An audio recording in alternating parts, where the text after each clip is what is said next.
Hi, everybody. My name is Dee Lisa West, and I'm a dream doula.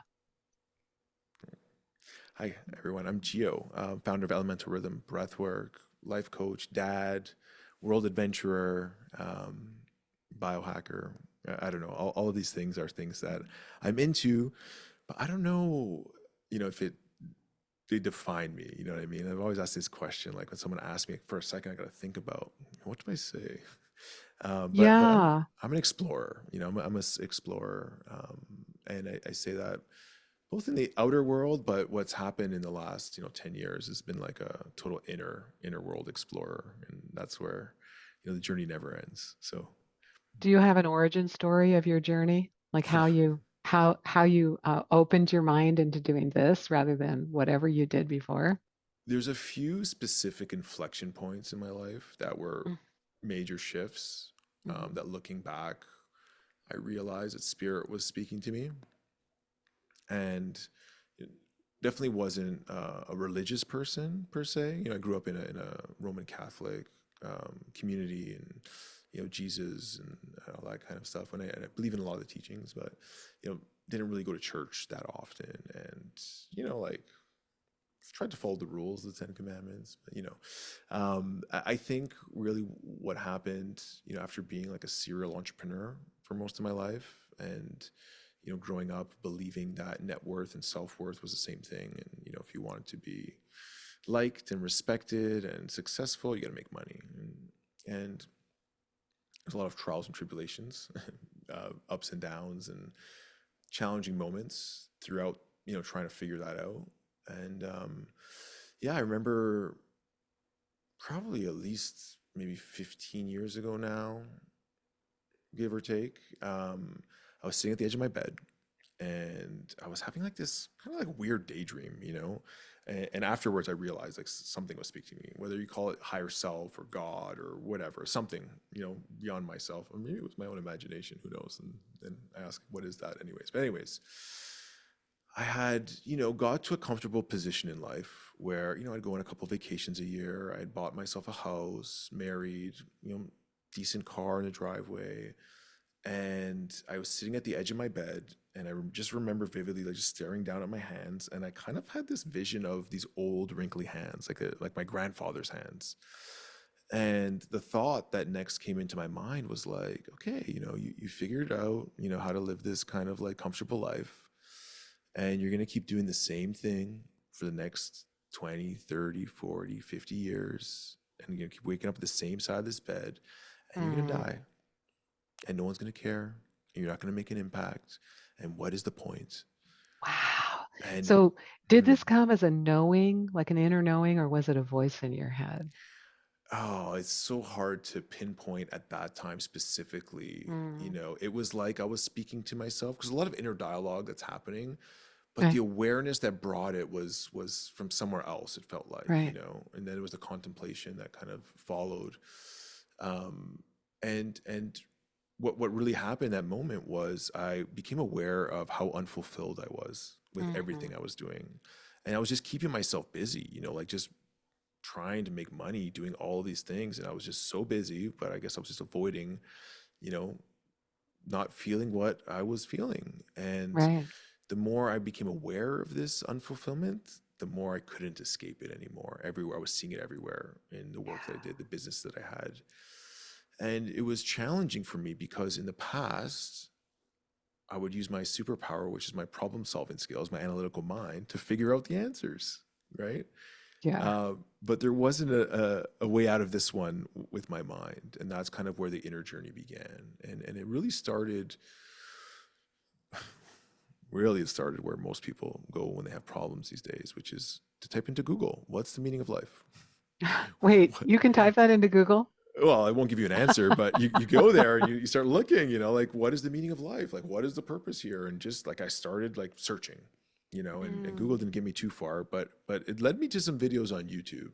And I found someone like by the name of Alan Watts. He was like a Buddhist Oh, I Eastern know. philosopher, and Yeah. spoke and was translating in a way that I was captivated to receive these different teachings and philosophies from what I had grown up understanding, which was, monotheism. There's one God, and there's Jesus, and there's all these rules, and this was like a very different perspective. And Yeah. just trying to open my mind. And I started reading the Bhagavad Gita, which is Hindu philosophy, Hare Krishna text, and went vegetarian, and it was just absorbing, just trying to figure out, um, and I felt like I was understanding what they were saying, but I realized, it's very hard to really understand theory when it comes to spirituality, you It's know? more of a lived experience, don't you Right. think? Yeah. Absolutely. And And after so, you live it, then it's hard to explain to someone else. yeah. You're Eh, like, you do this and then you do that. How old were you, if you don't mind sharing, when you had this what is life all about experience? I was probably about 26, 27. Okay. Yeah, around then. I remember being 10 or 12 and wondering what the meaning of life was so much at that age. And uh, I had worried myself into having this all over the body rash that I got prescribed Valium so I could sleep at night. And the doctor said this rash will go away in 6 weeks to 6 months. So Wow. 6 months later, after taking Valium to sleep every night, the rash went away. And during that time, as a young person, I decided none of the adults in my life cared about that. And so I wasn't going to worry about what the meaning of life was.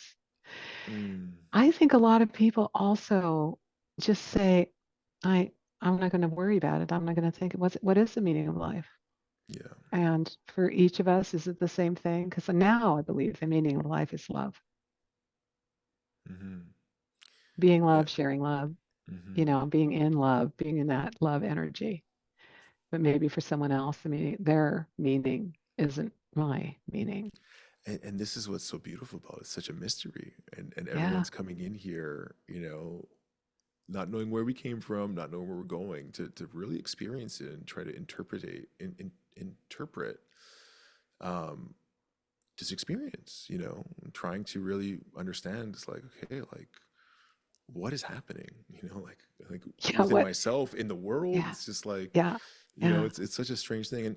And I love that story because I also at a young age remember staring up at the stars and just being so curious and just staring out Yeah. into space, and not knowing. And I think like also like in those moments I was speaking to something. It was like there was some connection that was sparking my curiosity, but also felt like, why is no one else thinking about this? Like, why am I thinking Yeah. about this? Because it was such a big thing to think about at that age. It was so scary and Right. confusing at the same time Right. that I was like, okay, like maybe I shouldn't be. Let's try not to think about this. Let's distract myself and do something that kids should be doing. And Right. my daughter, I saw her going into some of the same patterns where she almost had like a freak out. Like it was too much for her. Like it was too, like to think about like infinity or the universe or God. It was such a big concept that she would like freak out and have like almost hyperventilate. Mm, Um, and yeah, they're big things for the mind, even at this age, to really kind of wrap itself around, but I depending on, agree. on where you're at.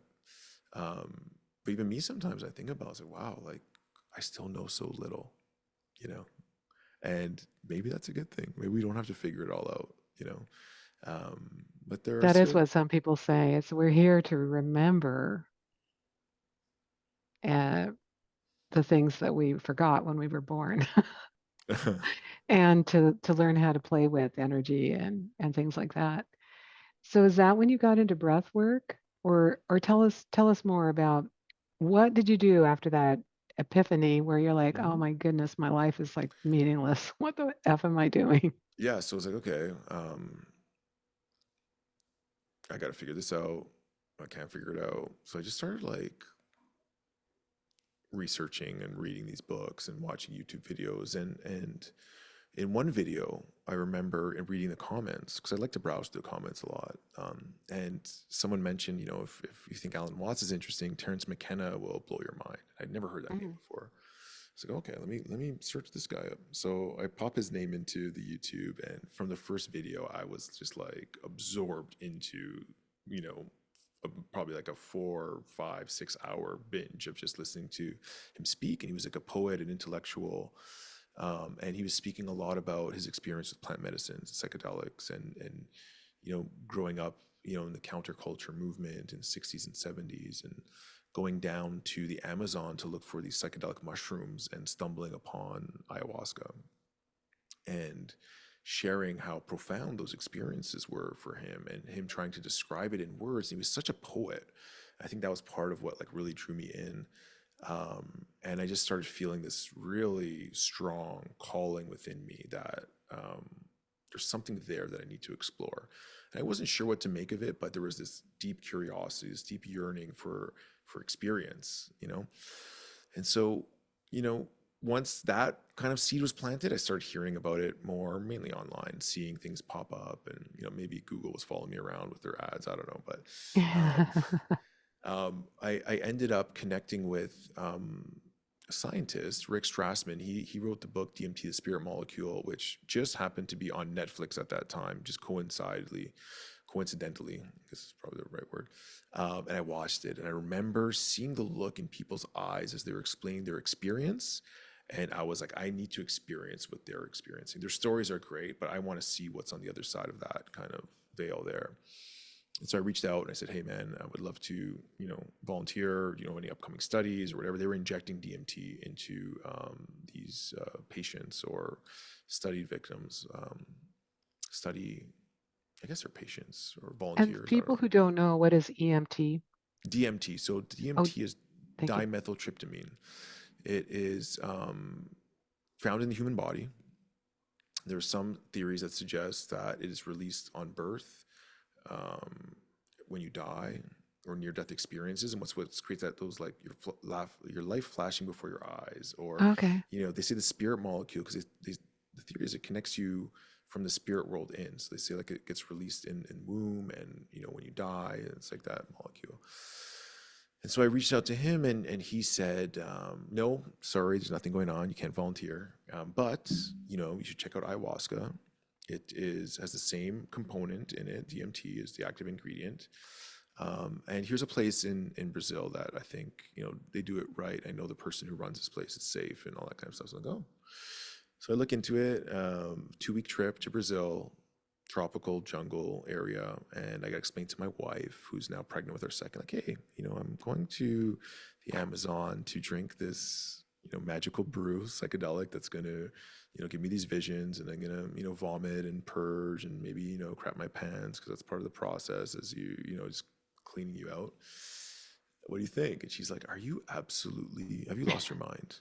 I've thought about ayahuasca, but the puking and the pooping part is just like, oh no, Yeah, it's not as no. bad as you think. It's Okay. actually the best part. That's the um, best part? because the way you feel after, it's like it's Okay. not just the physicality of what's coming out of you. There's an energetic part of it as well, like cleaning a feeling or belief or I've heard fear. that. Like it feels Yeah. like when you're vomiting up an emotion or you're vomiting up an Hmm. experience that you'd like Right. to release. Yes. Yeah. Wow. Okay. And so I'm like, have to really negotiate my way into this kind of one. And I'm using my like analytical business brain, like, okay, like how do I make this happen? So eventually, I ended up going down there, and ayahuasca.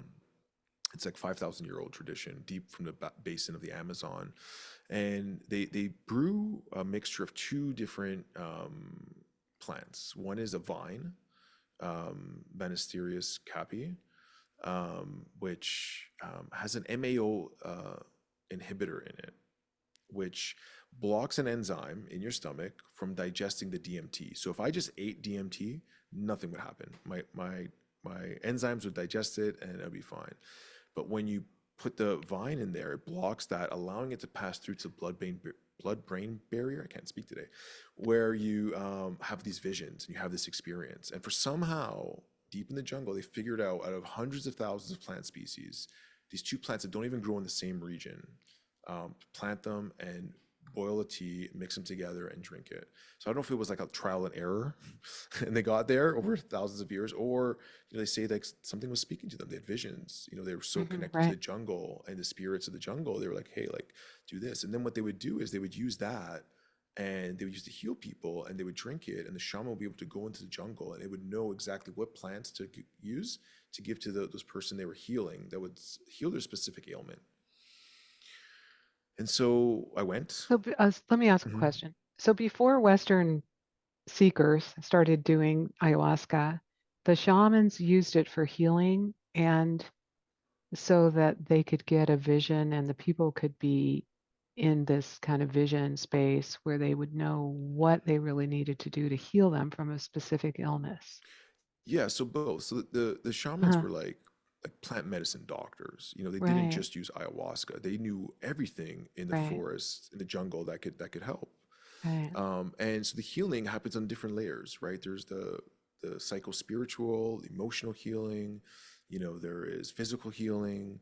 And so sometimes the ayahuasca would give them very specific herbs, or they would have to diet with a specific plant where they'd say, hey, go into the jungle, 7 days, no contact. Here's one plant. We're going to mix it in water and you're just going to drink that for 7 days. Some of them are not even psychoactive. It's just like a willow tree, and you, Yeah, you sit with that. And they would yeah, sometimes open those experiences with an ayahuasca ceremony to open 7 days of isolation with a specific plant, and then come back, maybe close the ayahuasca ceremony. And they call those dietas. It's a special diet. So there's a lot of ways that they would work with the plants. And these are like master plant teachers, and each plant had its own energy and would do different yeah, things. yeah. Um, so I went, and the first night I had a death experience. Like I died, and it felt like I was actually dying. And it was one of the scariest experiences I probably had ever in my life, and one of the most profound at the same time because I was reborn. And after I died, it got really dark, and I just felt my body disintegrating, and I felt maggots beginning to eat away at every part of my body, and Oh, wow. and I That sounds, turned I turned into them. Like I became a million maggots at the same time at once. My consciousness was split from a singularity point of perspective to all of these things happening at once. mm, And from there, I turned into the roots, came through the earth as the grass into the sun, and just like became one with the universe. It was, even words don't even do it justice. I get goosebumps when I think about it. And it was this incredible knowing of the continuity of life beyond the physical realm.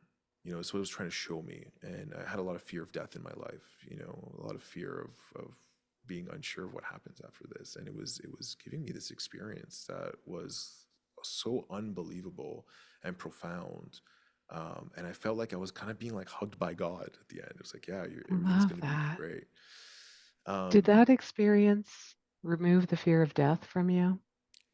A lot of it, yeah. It just gave me this whole other perspective on life, like Mm, really just like, wow. And humbling. Like one of the things I walked away with was like, I know nothing about anything. So like all my fears and worries, like those were became so minuscule as in this vast ocean of what I'm a part of, which is way beyond this human experience. I've heard that's exactly what people experience when they have their near-death experience. Is I Is none of our worries, like paying the bills or running your business or anything, has any. It doesn't it's matter. the larger scale of things is so unimportant. So it Yeah. so that kind of like shifts you in a way, It's like fear of death, yeah, for sure. That changed in a big way. Hmm. Like, look, like if you told me you're gonna die tomorrow, would I be scared? I'd probably, yeah, some fear comes up, because there's just so much uncertainty around like what's gonna happen. But at the Yeah. same time, I'm also kind of excited. It's the same as like right before I'm gonna do an ayahuasca ceremony, even now after doing maybe like 100. Um, Wait. Whoa. Whoa. You've done 100 ceremonies? since then, I guess speak at a place called Rhythmia in Costa Rica. So they fly me in like 2 or 3 times a year. And every time there that I'm there as a guest speaker, I get to participate. And they drink 4 ceremonies in a week. So I've been there about 20 times over the last, 6, 7, 8 years. And then I've done Wow. probably about like 20, 30 ceremonies outside of there in different places, or, in South America or North America. Wow. Um, people ask me, like, oh man, you must be really messed up to keep having to go back and do all that work.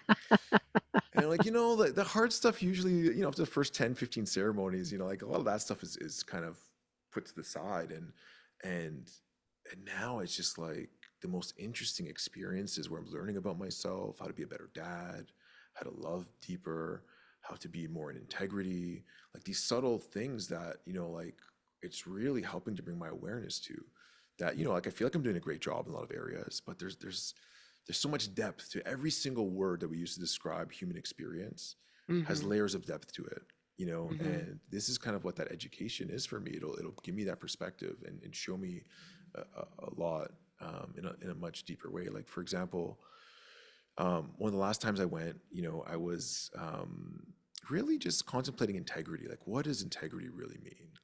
Like as a word, but then, integrating that into life, and it gave me a whole education on it. And the first night, it said, okay, if you really want to understand integrity better, the first thing you really want to understand is judgment. Mm. And it showed me, where I judge others, even though I don't feel like I'm a judgmental person. It was showing me like aspects of that. It was showing me where I judge myself, and that's where it got really interesting and like going on this inward journey.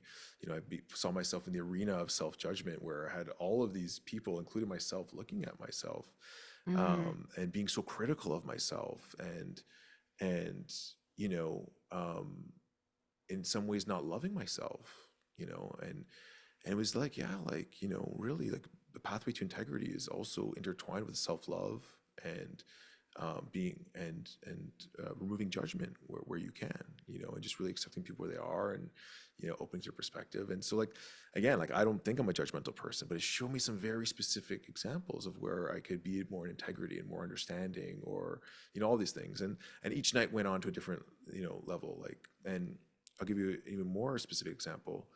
you know, it was showing me how the people that are closest to me, I really want to help them.